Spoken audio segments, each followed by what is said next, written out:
that I got to comply with, and back and forth with the pros and the cons. I suffer from thyroid. I introduced to fluoride back in my early years in elementary school. We had the little fluoride pills, and we brush our teeth with the toothpaste and all that. Because the dentist came by and said, hey, this is what we need to do in order to prevent cavities. Research and studies. Everybody have their own opinion. 4 out of 5 dentists and all kinds of crazy stuff. Everybody have their own opinion about some things. And I really still, of all the research and data I've gotten, I still really kind of struggle in the fence of which way I might go.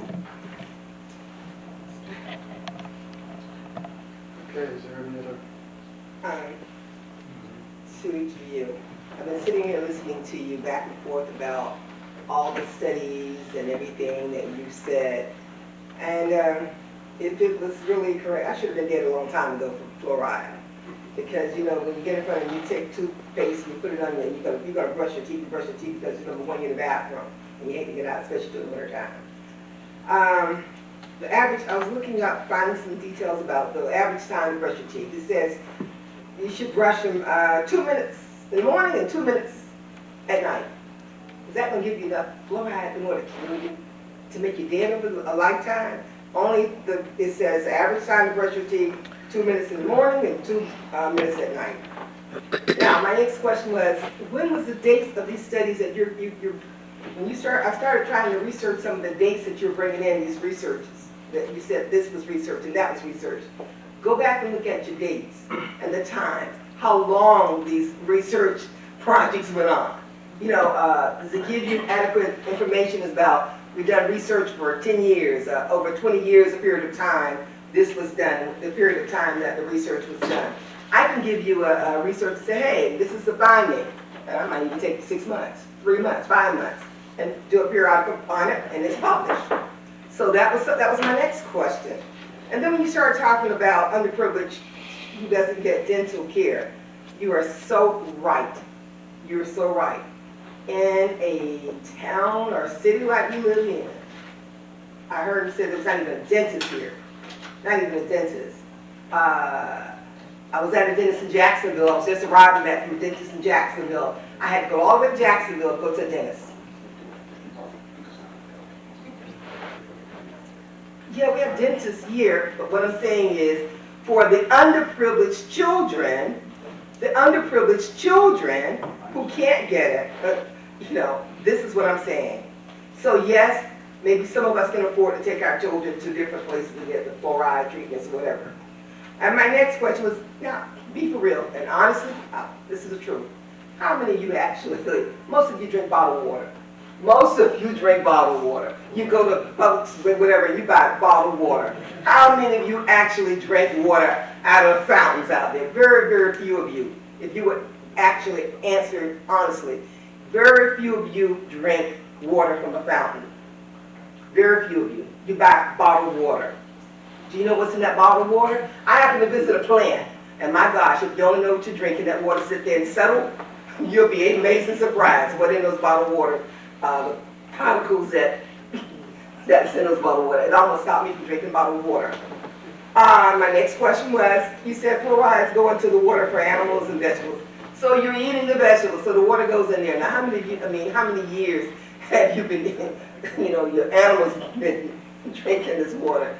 The rainwater, the acid from the rain, all the different, the fertilizer that you use for your animals and things. If that don't kill you, I don't think fluoride will. If the chemicals that you put into your bodies from the fertilizer and the other things that you're using for your animals and to grow your product, if that don't kill you, I don't think fluoride will.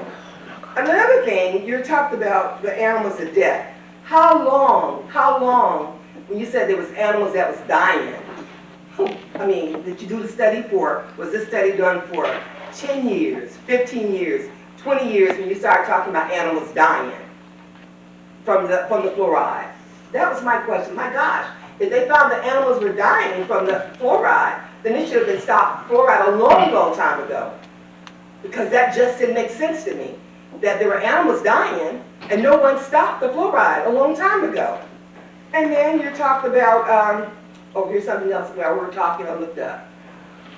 Do y'all know that mouthwash is more dangerous than toothpaste, than the fluoride? Do you know what's in your, and how many of you use the mouthwash? So you better stop using mouthwash as well. It has so many dangerous chemicals in it. And then it's just about illnesses. You can't, if you could prove to me, if one of you is medically prove to me that fluoride causes all these illnesses that I heard, I don't think not one of you, a medical doctor, can prove this in a code of law. If you was to go into a code of law, could you prove that fluoride caused all these illnesses? Hey, we call them drug babies back then. Some of you teachers know. The things that we have children that was in school, we can't say it was a fluoride. There was other issues, there was other things that were introduced that causes children to be they were in school. So I disagree with you saying that fluoride was the cause of all these illnesses that you were saying. I think that perhaps maybe we need to look at this a little deeper and whatever. Now, my vote to this is no, I'm not fluoride. I think it needs to be.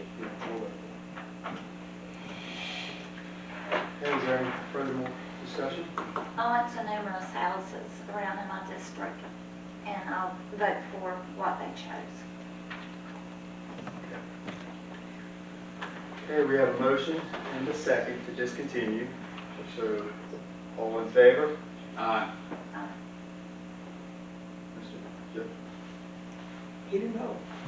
are you? I'm not going He hasn't known. He No, doesn't have a okay. choice. Okay, and against, got 2, 4, and against? Against stopping fluoride? No. I'm for the fluoride. To To be continue continuing. what and- we're doing. Yes. Yes? Like I said, Oh. all these different things, and Miss Linda, well,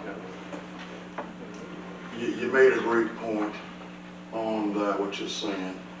And I'm going to vote, I'm not for fluoride, of course. I am for having fluoride. We've had it since 1982, and a lot of these things I do so. Yeah. I'm the So final. we've got, The final, I say I will say yes, yes to what? to continue.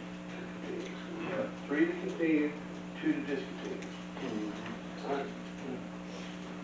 Motion carries. Or, motion didn't carry, but Motion didn't carry, so it'd be status quo. status quo. Yeah. Okay.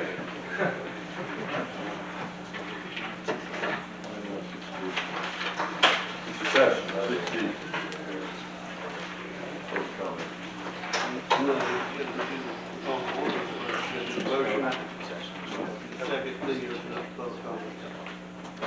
Because this is an ordinance.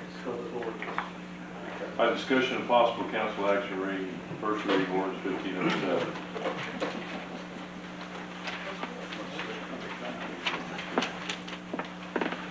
All right, ordinance number 1507 is an ordinance voluntarily annexing certain real property into the city limits of Live Oak, Florida, and redefining the boundary lines of the municipality to include said property, providing for severability, conflict, and an effective date.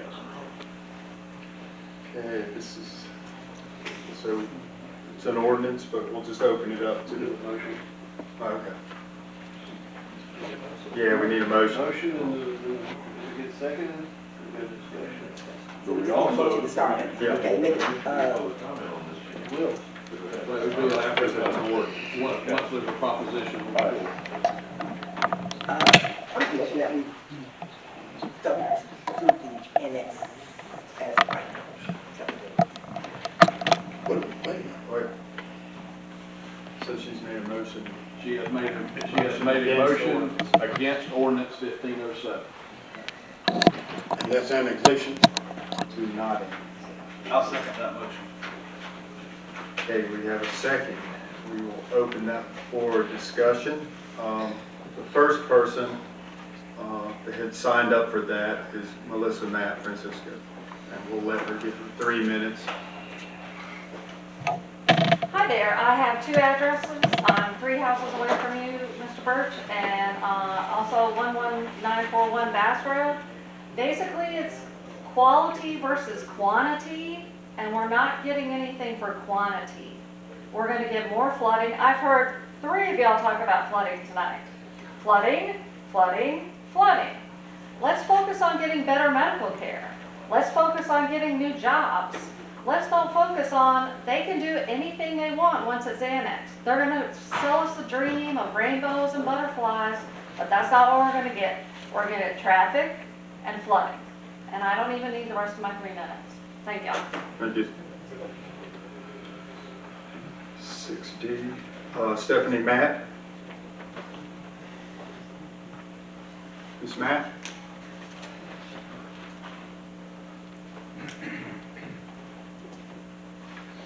Hello, I also am at 11914 Bass Road, and we are directly across the street from the property. We don't believe it should be annexed. I think the resources of Live Oak could be used to improve the current infrastructure. We don't need to add to 140 acres to maintain and to provide services for when the current services could be improved with the same resources. I don't think that the area could be developed quickly enough to overcompensate for the cost that it would create with bringing on extra services to an area when the current services could be improved. And I believe it was Mr. Fury this evening mentioned that there would be a traffic issue already associated between Walker Street to Bass Road. Adding additional homes right on that same corridor would not improve the traffic flow. And it's also going to double the traffic flow on 129, and being beholden to the FDOT in order to widen the road on 129 is going to be at the mercy of an entirely different governing body. And therefore, I think it's better that the city does not include extra property onto their already full plate.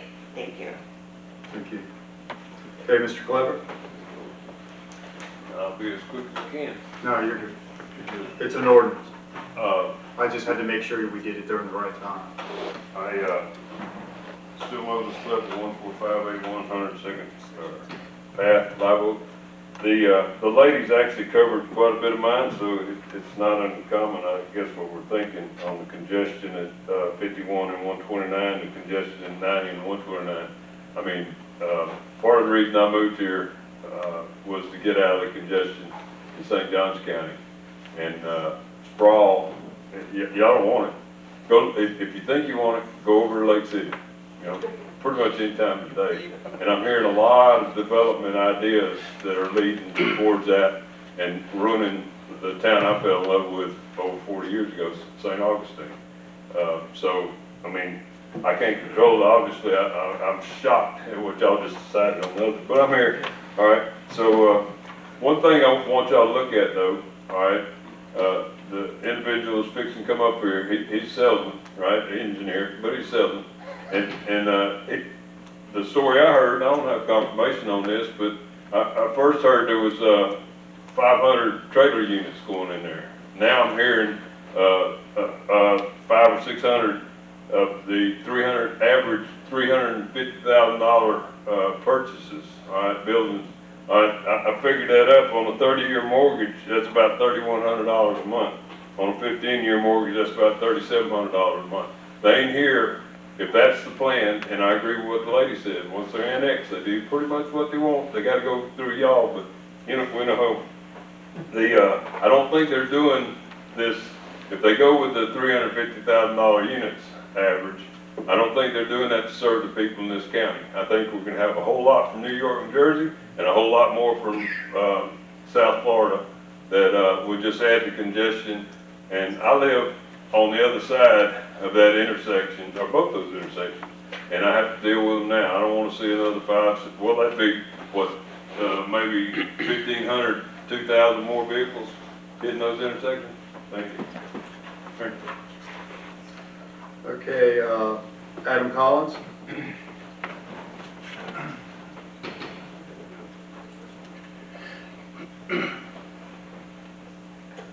And I meant to say there's a lot of room up north to 10. That's what I really meant to say.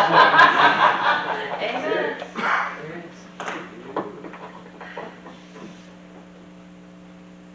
State your name. Adam Collins, 206 Duval Street Northwest. Well, I do want to make one comment about the fluoride thing. I've never really looked into it much, but I listened to everybody's comments, and really the only one that made sense was Mr. Campbell when he said it's a freedom issue. Now, I can go buy iodized salt because it's, been said that it's good to avoid goiters. 1924 is when they instituted it. But I also go to the same store and buy kosher salt without iodine. It's a choice, which is what it comes down to. So now I know who doesn't like freedom. Mr. Collins, we're off that topic. Oh, but you said I could take 3 minutes and speak to it. That's what I'm doing. I'm covering it now, then I'm covering the other one next. So the other guy did, he No, spoke about 2 issues. Well, he talked during the All right, well, topic. regardless, I'm done with that. I know who doesn't like freedom, so let's move on. So, the next one. The people that live here and that are going to be affected by the development out there, 457 homes right now could handle 100 1-acre lots. So put 100 homes. It's zoned RSF1 in the county for a reason. Somebody hopefully thought about the zoning when they placed them on there. Hopefully a lot of thought into it. When I do plans for things that are being in development in the future, I put a lot of thought into it. So put a lot of thought into this. What's going to happen to all those vehicles when they start coming down the 129 corridor? They're going to filter out through the neighborhoods in front of people's houses that don't have traffic. You're going to see a lot more cars coming through your neighborhood. Why? Because they're trying to get around gridlock. If you want to grow this city, which I do, I live here, I love it. My family's been here 150 years. I love this community. I'm not up here for anybody but the right reason. Nobody's paying me. I've spent many, many hours of my engineering time not running my business to look into this. I care because I live here. Nobody involved in this sale, development, or planning of it lives here. Take that into consideration, okay? So if you want more traffic in your surrounding neighborhoods for people to get around this gridlock, by all means do it, and they'll know who voted it in, okay? I've already received threats because of my involvement in this. I'm not going to say any names, but threaten me with ruin, whether economic or physical, I don't know, but I don't take too kindly to that. So that is the kind of people y'all are going to be in league with. And if we don't have enough votes, I know there's 2 that are voting against it. One that may have flipped. Mr. Jefferson, you're in my district. If you do flip, you're going to have me as a competitor. I'm going to run against you. Thank you. You're welcome. You are welcome. You are welcome. Okay, that was the last one. Let's open up. You have somebody else. Yeah, for the ordinance. Yeah. Yeah, so you got 3 minutes. Yes, sir. Jeff Bradford, 619 Second Street. I want to preface this and say that I'm not for or against this area, but what I would like to say is that when you make your decision, don't make your decision based on how much you think a developer is going to make. Don't make your decision based on your emotions. Don't make your decision based on who's going to buy these houses. If you want our community to grow, it's going to grow whether you want it to or not. People are moving here. We need rooftops. You want businesses here? You need rooftops. Every business that wants to move here bases their decision to move here on rooftops, on what the population is within the city. Whether you choose this location or another location to annex, we need growth in the city. There's plenty of redevelopment opportunity within the city. It's really hard when we invite poverty to our city.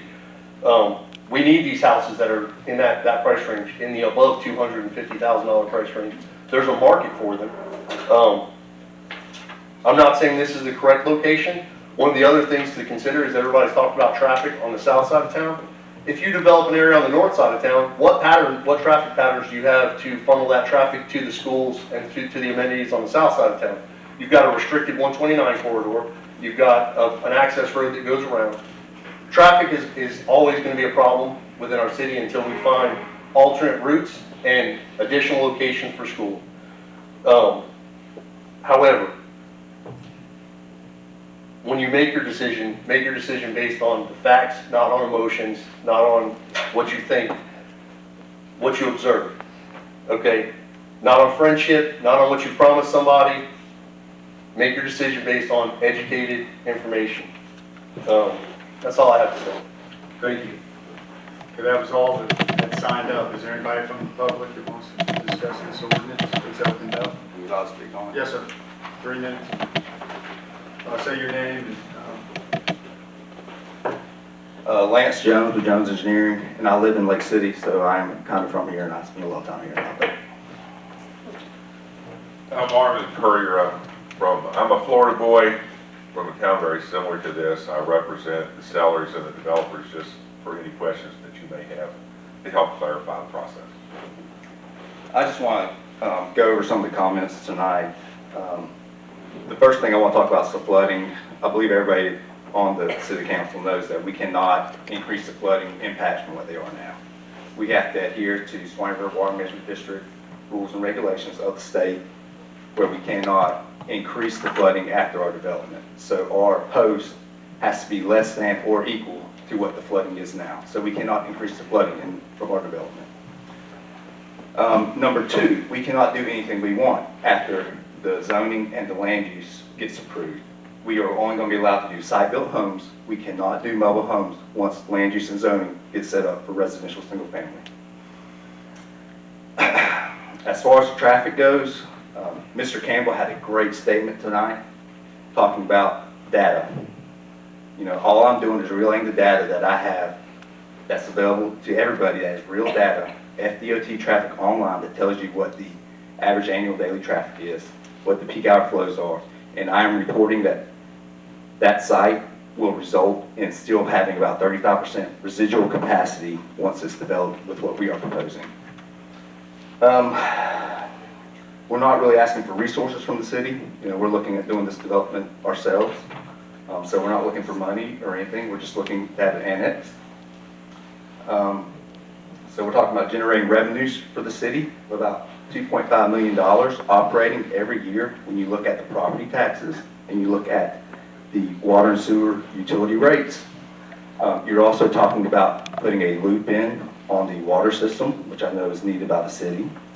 One gentleman talked about urban sprawl. This actually eliminates urban sprawl by putting it around the city.